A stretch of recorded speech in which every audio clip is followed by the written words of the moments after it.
හරියටම ඉංග්‍රීසි මුල සිට සරලව. ආයිබෝන් යාළුවනේ lesson number 37. 37 වෙනි පාඩමේ අපි කතා කරන්න බලාපොරොත්තු වෙන්නේ අපි කලින් කතා කරා වගේ වාක්‍යයක් ලියවෙන්න පුළුවන් යාළුවනේ ආකාර හතරකට.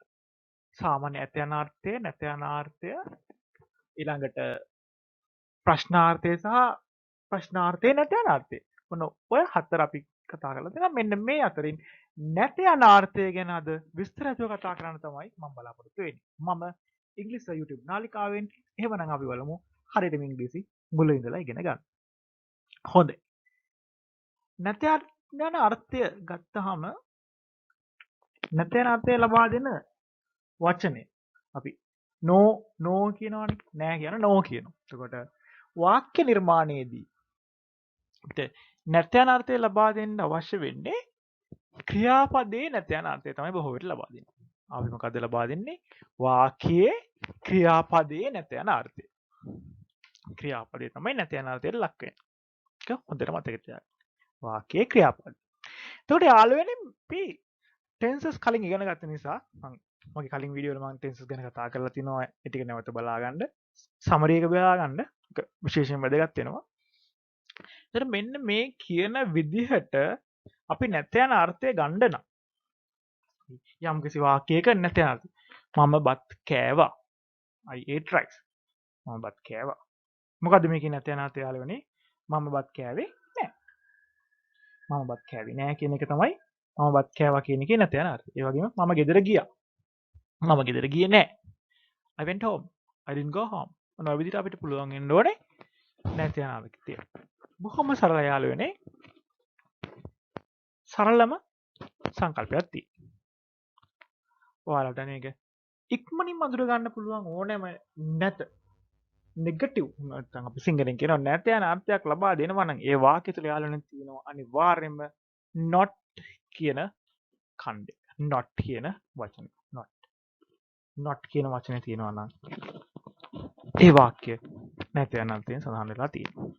හොඳයි. අපි එහෙනම් බලමු. He is a boy. අපි ඉස්සලම කතා කරන්න යාළුවනේ මේ simple present tenses ටික අරගෙන simple present tense එකේ වර්තමාන සරල වර්තමානය අරගෙන මම ඔයාලට පෙන්නන්නම් කොහොමද මේක අපි හදාගන්නේ. නැත යන අර්ථය අපි හදාගන්නේ කොහොමද? පළවෙනි වාක්‍යයේ තේරුම තමයි ඔහු පිරිමි ළමයෙක් වේ. He is a boy. අපි කොහොමද කියන්නේ? ඔහු පිරිමි ළමයෙක් නොවේ. He is not a boy. He is not a boy. is කියන ක්‍රියාපදය දැන් මෙතන අපි දන්නවා is කියන එක helping verb එකක් විදිහට තියෙනවා. නමුත් මෙතන දෙන්නේ ඔහු පිරිමි ළමයෙක් වේ. ඔහු පිරිමි ළමයෙක් වේ. වේ කියන ක්‍රියාපදය වෙනකොට තමයි මෙතනදී මූලික එහෙම නැත්නම් සම්පූර්ණ ක්‍රියාපදයක් විදිහට තමයි මේ is කියන එක එදිලා තියෙන්නේ. එතකොට is කියන එකට අපි not දැම්මොත් he is not a boy. ඔන්න අපිට නෙගටිව් නැති යන අර්ථය ලැබුණා. ඔහු පිරිමි ළමයෙක් නොවේ. හරිම ලේසි. is එකට not එකතු කරා. ඊළඟට යන් අපි එහෙනම් අයිතියක් ප්‍රකාශ කිරීම අවස්ථාව බලන්න. A boy has a hat. පිරිමි ළමයෙක්ට තොප්පියක් තියෙනවා. නේ. මට කාර් එකක් තියෙනවා. නංගීට බෑගයක් තියෙනවා. ඔන්න වගේ තියෙනවා කියන අර්ථය. යම් කිසි අයිතියක් ප්‍රකාශ කිරීමට අපි has have යොදා ගන්නවා. එතකොට boy නම් a boy මේක ඒක වචන නිසා අපිට has යොදන්න වෙන්නේ. boy has a hat. පිරිමි ළමයෙක්ට තොප්පියක් තියෙනවා. මේක යාළුවනේ මේකත් හරියම ලේසි. ඉස්සලම ආකාරය තමයි මේක දැන්. මෙතන has කියන එක අපිට අවස්ථා දෙකේදීම පාවිච්චි කරන්න පුළුවන්. has කියන මේ තියෙනවා කියන එක උපකාරක ක්‍රියාවක් ලෙසත් අපි සාමාන්‍ය අවස්ථාවේ සාමාන්‍ය ක්‍රියාවක් ලෙසත් has have කියන එක පාවිච්චි කරන්න පුළුවන් නිසා අපිට මෙතනදී not කියන එක අවස්ථා දෙකටම යොදා ගන්න පුළුවන්. has have කියන එක අපිට පුළුවන් දැන් මේ has කියන එක අපිට පුළුවන් යොදා ගන්න සාමාන්‍ය ක්‍රියාවක් විදිහට. ඒ වගේම has කියන එක උපකාරක ක්‍රියාවක් විදිහට දෙන නිසා directly කෙලින්ම අපිට පුළුවන් not විතරක් එකතු කරන්න. එහෙමනම් a boy has not a hat.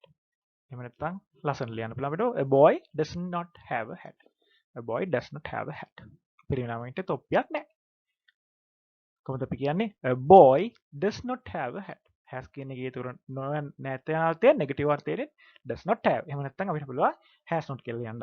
A boy has not a hat. හොඳයි. මෙතනදී අපි දැන් දැක්කා is are ඔය විදිහට අපි මෙතනදී අපි කතා කරේ වර්තමාන නිසා මම is are ගැන විතරක් කතා කරන්න. එහෙනම් he is a boy. They are boys කිව්වොත් නෙගටිව් එකේ එන්නේ නැති යන ඇත්තේ they are not boys. They are not boys. හරි. අපි බලමු එහෙනම් go වගේ සම්පූර්ණ ක්‍රියාවක් යෙදුනොත් මොකද වෙන්නේ? a boy goes පිරිමි ළමයෙක් යනවා. a boy goes කොහොමද අපි මේක නැති අනාතයට ගන්නේ? a boy does not go. මෙතනදී යාළුවනේ චූටි වෙනසක් වෙනවා. go කියන එක සමාන කරගන්න වෙනවා අපිට does go කියන එකට. does කියන්නේ කරනවා කියන අර්ථය තමයි do does. එතකොට මෙන්න මේක ඒක වචන නිසා does කියන එක අපි යොදා ගන්නවා බහුවචනයේදී අපි යොදාගන්නේ do කියන එක. එතකොට go කියන බහුවචනය අපිට යෙදෙනවා නම් නෙගටිව් එක වෙන්නේ do not go. do not go. does කියන ඒක වචනය අපිට යෙදෙනවා නම් ඒකේ නෙගටිව් එක විදිහට අපිට යොදාගන්නේ does not go. A boy goes පිරිමි ළමයෙක් යනවා. A boy does not go පිරිමි ළමයෙක් යන්නේ නැහැ. Boys go පිරිමි ළමයි යනවා. Boys go. Boys do not go. Boys do not go. අපිට මේ විදිහට simple present එකේදී ඔය විදිහට කතා කරන්න පුළුවන්. හොඳයි. අපි බලමු එහෙනම් මේ විදිහට අපි කතා කරපු අපි කලින් කතා කරලා තියෙන tenses වලදී present tenses, past tenses, future tenses වලදී කොහොමද අපි මේ negative නැති යන අර්ථයේ විවිධ අවස්ථාවලදී යොදා ගන්න කියලා බලමු. present tenses ටිකේදී කොහොමද එන්නේ? The boy makes a box. makes කියන්නේ යාළුවනේ අපි කතා කරා වගේ හදනවා. හදනවා කියන එකේ ඒක වචනේ තමයි makes. ඒක වචන අපේ උක්තයක් සමග ඒක වචන සබ්ජෙක්ටයක් සමග යෙදෙන්නේ makes කියන ක්‍රියාපදේ හදනවා. පිරිමි ළමයෙක් පෙට්ටියක් හදනවා. A boy makes a box. මේක අපි නෙගටිව් කරගන්නේ කොහොමද යාළුවනේ? makes කියන එක වෙනුවට අපි යොදා ගන්න වචනේ තමයි does make. හොඳට මතක තියාගන්න මේක does makes නෙමෙයි. makes කියන එක වෙනුවට තමයි does make කියන එක යොදන්නේ. මේකට අපි not කියන එක එකතු කරාම does not make. A boy does not make a box. පිරිමි ළමයෙක් පෙට්ටියක් හදන්නේ නැහැ. A boy does not make a box. හොඳයි. අපි බලමු present continuous නැත්නම් ing form එකේ එන present tense එකේදී කොහොමද එන්නේ කියලා.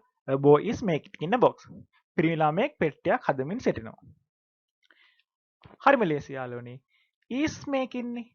is making මේක අපි not එක එකතු කරනවා is වලට පස්සේ. is not making. පිරිමි ළමයෙක් පෙට්ටියක් සදමින් සිටියේ නැහැ. A boy is not making a box. The boy has made a box. අපි present perfect එකට ගත්තොත් has made කියන එක. ඉතින් ඒක හරිම ලේසි. has එකට not එකතු කරනවා. has not made. has made උන්ට has not made. ඊළඟට පිරිමි ළමයෙක් තොප්පියක් හදමින් ඉඳලා තියෙවි කියලා අපි present perfect continuous කියනකොට has not been making. not එක has එකට පස්සේ එකතු වෙනවා. හරිම ලේසි. ඒකට අපිට සිද්ධ වෙච්ච එකම සිදුවීම වෙන්නේ විශේෂ සිදුවීම makes වෙනුවට does make ඇවිල්ලා not එකතු වෙනවා. මම යාළුවන්ට ඒක තේරුම් ගන්න පුළුවන් වෙයි. බලමු අපි එහෙනම් past tense එක. A boy made a box. දැන් යාළුවනේ made කියවම past tense එක. මේක සමාන කරගන්නවා ඉංග්‍රීසි භාෂාවේදී did make. හදනවා කියන එක කෙරුණා. did කියන්නේ කරානේ. එතකොට make කියන්නේ හදනවා. හැබැයි කවදාවත් ලියන්න එපා did made එහෙම නැත්නම් did not made වැරදි. මොකද වෙන්න ඕනේ? did make. එතකොට a boy did not make. පිරිමි ළමයෙක් පෙට්ටියක් හැදුවේ නැහැ. කොහොමද කියන්නේ? A boy did not make a box. ඊළඟට අර විදිහමයි past continuous එකෙද්දී a boy was making a box. එතකොට නෙගටිව් එක a boy was not making a box. පිරිමි ළමයා පෙට්ටියක් හදමින් සිටියේ නැහැ. A boy had made a box. පිරිමි ළමයෙක් පෙට්ටියක් හදලා තිබුණා කියනවා නම් අපි කොහොමද නෙගටිව් එක කියන්නේ? A boy had not made a box. අපිට තියෙන්නේ not එකතු කරන්න was එහෙම නැත්නම් had වලට පස්සේ. A boy had been making a box. පිරිමි ළමයෙක් පෙට්ටියක් හදමින් ඉඳලා තිබුණා. කොහොමද අපි මේ කියන්නේ? A boy had been making a box. අපි ඒතර මේක නෙගටිව් කරගන්නවා. A boy had not been making a box. අපි බලමු එහෙනම් future tenses වලදී කොහොමද යෙදෙන්නේ? ඒකත් හරිම ලේසි. මෙතනදී අපිට කිසිම ප්‍රශ්නයක් නැහැ යාළුවනේ. not එකතු කරන්න විතරයි තියෙන්නේ. present tense past tense දෙකේදී අපිට do does එහෙම නැත්නම් did එකතු කරන්න වුණා. නමුත් මෙතනදී අපිට එහෙම අවශ්‍යතාවයක් නැහැ. will එකට පස්සේ not එකතු කරන්න විතරයි තියෙන්නේ. A boy will make a box. පිරිමි ළමයෙක් පෙට්ටියක් හදාවි. A boy will not make a box. පිරිමි ළමයෙක් පෙට්ටියක් නොහදාවි. The boy will be making a box. පිරිමි ළමයෙක් පෙට්ටියක් හදමින් සිටී. මේක කොහොමද අපි නෙගටිව් කරන්නේ යාළුවනේ? A boy will not be making a box. Will be making, will not be making. A boy will have made a box. පිරිමි ළමයෙක් පෙට්ටියක් හදලා තියෙවි නම් අපි කොහොමද නෙගටිව් නැති යන අර්ථයෙන් ලබා ගන්නේ? A boy will not have made a box.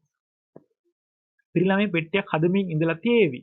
present future perfect continuous වලදී යාළුවනේ ඔකට අපි කොහොමද නෙගටිව් කරන්නේ? A boy will not have been making a box.